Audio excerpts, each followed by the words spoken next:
Avertissement. Dans cette étude passionnelle, nous avons voulu aussi et principalement évoquer une ville, la ville comme un personnage essentiel, associé aux états d'âme, qui conseille, dissuade, détermine à agir. Ainsi, dans la réalité, cette Bruges, qui nous a plu délire, apparaît presque humaine. Un ascendant s'établit d'elle sur ceux qui y séjournent. Elle les façonne selon ses sites et ses cloches. Voilà ce que nous avons souhaité de suggérer. La ville orientant une action, ses paysages urbains, non plus seulement comme des toiles de fond, comme des thèmes descriptifs un peu arbitrairement choisis, mais liés à l'événement même du livre. C'est pourquoi il importe, puisque ces décors de Bruges collaborent aux péripéties, de les reproduire également ici, intercalés entre les pages. Quais, rues désertes, vieilles demeures, canaux, béguinages, églises, orfèvreries du culte, beffrois, afin que ceux qui nous liront subissent aussi la présence et l'influence de la ville, éprouvent la contagion des eaux mieux voisines, sentent à leur tour l'ombre des hautes tours allongées sur le texte. Chapitre 1. Le jour déclinait, assombrissant les corridors de la grande demeure silencieuse, mettant des écrans de crêpe aux vitres. Hugues Viane se disposa à sortir, comme il en avait l'habitude quotidienne à la fin des après-midi. Inoccupé, solitaire, il passait toute la journée dans sa chambre, une vaste pièce au premier étage, dont les fenêtres donnaient sur le quai du Rosaire, au long duquel s'alignait sa maison, mirée dans l'eau. Il lisait un peu, des revues, de vieux livres, fumait beaucoup, rêvassait à la croisée ouverte par les temps gris, perdu dans ses souvenirs. Voilà 5 ans qu'il vivait ainsi, depuis qu'il était venu se fixer à Bruges, au lendemain de la mort de sa femme. 5 ans déjà. Et il se répétait à lui-même: veuf, être veuf, je suis le veuf. Mot irrémédiable et bref, d'une seule syllabe, sans écho, mot impair et qui désigne bien l'être dépareillé. Pour lui, la séparation avait été terrible.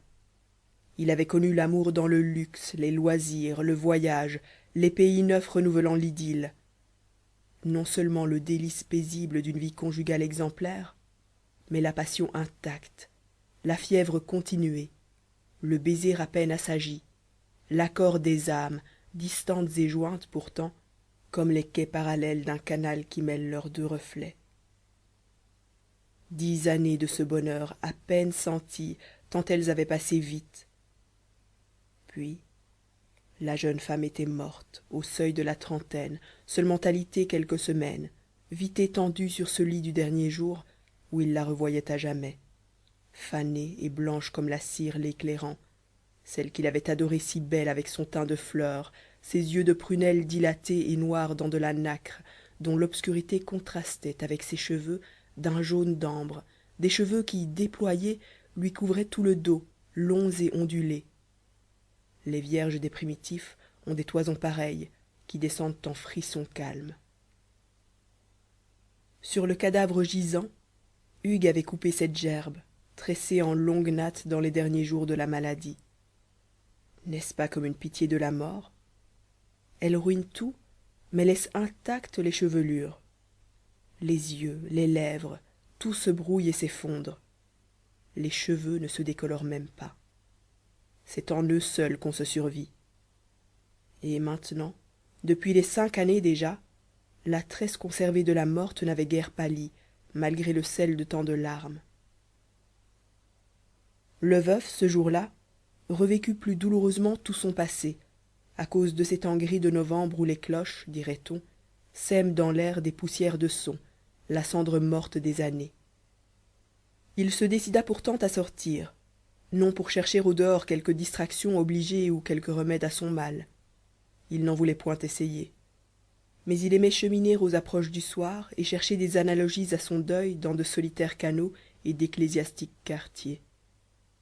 En descendant au rez-de-chaussée de sa demeure, il aperçut, toutes ouvertes sur le grand corridor blanc, les portes d'ordinaire closes. Il appela dans le silence sa vieille servante. Barbe, Barbe. Aussitôt la femme apparut dans l'embrasure de la première porte, et devinant pourquoi son maître l'avait hélée. Monsieur, fit-elle, j'ai dû m'occuper des salons aujourd'hui, parce que demain c'est fête. Quelle fête? Demanda Hugues, l'air contrarié. Comment? Monsieur ne sait pas? Mais la fête de la présentation de la Vierge? Il faut que j'aille à la messe et au salut du béguinage. C'est un jour comme un dimanche, et puisque je ne peux pas travailler demain, j'ai rangé les salons aujourd'hui. Hugues Viane ne cacha pas son mécontentement. Elle savait bien qu'il voulait assister à ce travail-là. Il y avait dans ces deux pièces trop de trésors, trop de souvenirs d'elle et de l'autrefois, pour laisser la servante y circuler seule. Il désirait pouvoir la surveiller, suivre ses gestes, contrôler sa prudence, épier son respect.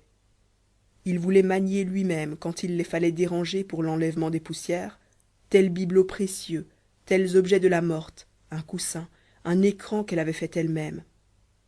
Il semblait que ses doigts fussent partout dans ce mobilier intact et toujours pareil, sofas, divans, fauteuils où elle s'était assise et qui conservaient pour ainsi dire la forme de son corps.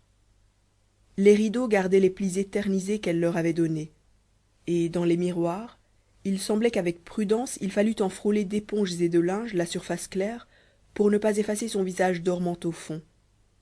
Mais ce que Hugues voulait aussi surveiller et garder de tout heurt, ce sont les portraits de la pauvre morte, des portraits à ses différents âges, éparpillés un peu partout, sur la cheminée, les guéridons, les murs. Et puis surtout, un accident à cela lui aurait brisé toute l'âme, le trésor conservé de cette chevelure intégrale qu'il n'avait point voulu enfermer dans quelque tiroir de commode ou quelque coffret obscur. C'aurait été comme mettre la chevelure dans un tombeau. Aimant mieux, puisqu'elle était toujours vivante, elle, et d'un or sans âge, la laisser étalée et visible comme la portion d'immortalité de son amour. Pour la voir sans cesse, dans le grand salon toujours le même, cette chevelure qui était encore elle, il l'avait posée là, sur le piano, désormais muet, simplement gisante. Tresse interrompue, chaîne brisée, câble sauvé du naufrage. Et pour l'abriter des contaminations, de l'air humide qu'il aurait pu déteindre ou en oxyder le métal, il avait eu cette idée, naïve si elle n'eût pas été attendrissante, de la mettre sous verre, écrin transparent, boîte de cristal où reposait la tresse nue qu'il allait chaque jour honorer. Pour lui, comme pour les choses silencieuses qui vivaient autour, il apparaissait que cette chevelure était liée à leur existence et qu'elle était l'âme de la maison. Barbe, la vieille servante flamande, un peu renfrognée, mais dévouée et soigneuse, savait de quelles précautions il fallait entourer ces objets et n'en approchait qu'en tremblant. Peu communicative, elle avait les allures, avec sa robe noire et son bonnet de tulle blanc, d'une sœur tourière.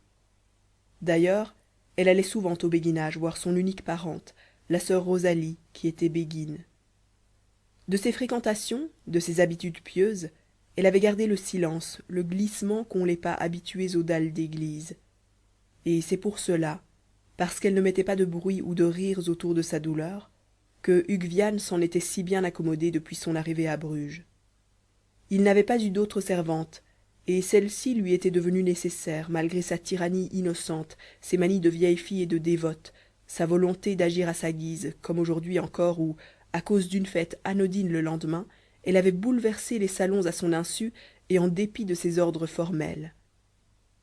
Hugues attendit pour sortir qu'elle eût rangé les meubles, s'assura que tout ce qui lui était cher fût intact et remis en place. Puis tranquillisé, les persiennes et les portes closes, il se décida à son ordinaire promenade du crépuscule, bien qu'il ne cessât pas de pluviner, bruine fréquente des fins d'automne, petite pluie verticale qui larmoie, tisse de l'eau, faufile l'air, hérisse d'aiguilles les canaux planes, capture et transit l'âme comme un oiseau dans un filet mouillé, aux mailles interminables. Chapitre 2. Hugues recommençait chaque soir le même itinéraire, suivant la ligne des quais, d'une marche indécise, un peu voûtée déjà, quoiqu'il eût seulement 40 ans. Mais le veuvage avait été pour lui un automne précoce. Les tempes étaient dégarnies, les cheveux pleins de cendres grises. Ses yeux fanés regardaient loin, très loin, au-delà de la vie. Et comme Bruges aussi était triste en ces fins d'après-midi, il l'aimait ainsi. C'est pour sa tristesse même qu'il l'avait choisie et y était venu vivre après le grand désastre. Jadis, dans les temps de bonheur, quand il voyageait avec sa femme, vivant à sa fantaisie, d'une existence un peu cosmopolite, à Paris, en pays étranger, au bord de la mer, il y était venu avec elle, en passant, sans que la grande mélancolie d'ici pût influencer leur joie. Mais plus tard, resté seul, il s'était ressouvenu de Bruges et avait eu l'intuition instantanée qu'il fallait s'y fixer désormais. Une équation mystérieuse s'établissait. À l'épouse morte devait correspondre une ville morte. Son grand deuil exigeait un tel décor. La vie ne lui serait supportable qu'ici. Il y était venu d'instinct. Que le monde ailleurs s'agite, bruisse, allume ses fêtes, tresse ses mille rumeurs. Il avait besoin de silence infini et d'une existence si monotone qu'elle ne lui donnerait presque plus la sensation de vivre. Autour des douleurs physiques, pourquoi faut-il se taire, étouffer les pas dans une chambre de malade? Pourquoi les bruits, pourquoi les voix semblent-ils déranger la charpie et rouvrir la plaie? Aux souffrances morales, le bruit aussi fait mal. Dans l'atmosphère muette des eaux et des rues inanimées, Hugues avait moins senti la souffrance de son cœur, il avait pensé plus doucement à la morte. Il l'avait mieux revue, mieux entendue, retrouvant au fil des canaux son visage d'Ophélie en allée, écoutant sa voix dans la chanson grêle et lointaine des carillons. La ville, elle aussi, aimée et belle jadis, incarnait de la sorte ses regrets. Bruges était sa morte, et sa morte était Bruges. Tout s'unifiait en une destinée pareille. C'était Bruges la morte, elle-même mise au tombeau de ses quais de pierre, avec les artères froidies de ses canaux, quand avait cessé d'y battre la grande pulsation de la mer. Ce soir-là, plus que jamais, tandis qu'il cheminait au hasard, le noir souvenir le hanta, émergea de dessous les ponts où pleurent les visages de sources invisibles. Une impression mortuaire émanait des logis clos, des vitres comme des yeux brouillés d'agonie, des pignons décalquant dans l'eau des escaliers de crêpe. Il longea le quai vert, le quai du Miroir, s'éloigna vers le pont du Moulin, les banlieues tristes bordées de peupliers. Et partout sur sa tête, l'égouttement froid, les petites notes salées des cloches de paroisse, projetées comme d'un goupillon pour quelque absoute. Dans cette solitude du soir et de l'automne, où le vent balayait les dernières feuilles, il éprouva plus que jamais le désir d'avoir fini sa vie et l'impatience du tombeau. Il semblait qu'une ombre s'allongeât des tours sur son âme, qu'un conseil vînt des vieux murs jusqu'à lui, qu'une voix chuchotante montât de l'eau s'en venant au-devant de lui, comme elle vint au-devant d'Ophélie, ainsi que le racontent les fossoyeurs de Shakespeare. Plus d'une fois déjà il s'était senti circonvenu ainsi. Il avait entendu la lente persuasion des pierres. Il avait vraiment surpris l'ordre des choses de ne pas survivre à la mort d'alentour. Et il avait songé à se tuer, sérieusement et longtemps. Ah, cette femme, comme il l'avait adorée! Ses yeux encore sur lui, et sa voix qu'il poursuivait toujours, enfouie au bout de l'horizon, si loin! Qu'avait-elle donc, cette femme, pour se l'être attachée tout et l'avoir dépris du monde entier depuis qu'elle était disparue? Il y a donc des amours pareils à ces fruits de la mer morte qui ne vous laissent à la bouche qu'un goût de cendre impérissable. S'il avait résisté à ses idées fixes de suicide, c'est encore pour elle. Son fond d'enfance religieuse lui était remonté avec la lie de sa douleur. Mystique, il espérait que le néant n'était pas l'aboutissement de la vie et qu'il la reverrait un jour. La religion lui défendait la mort volontaire. C'eût été s'exiler du sein de Dieu et s'ôter la vague possibilité de la revoir. Il vécut donc. Il pria même, trouvant un baume à se l'imaginer, l'attendant, dans les jardins d'on ne sait quel ciel, à rêver d'elle dans les églises, au bruit de l'orgue. Ce soir-là, il entra, en passant, dans l'église Notre-Dame, où il se plaisait à venir souvent, à cause de son caractère mortuaire. Partout, sur les parois, sur le sol, des dalles tumulaires avec des têtes de morts, des noms ébréchés, des inscriptions rongées aussi comme des lèvres de pierre.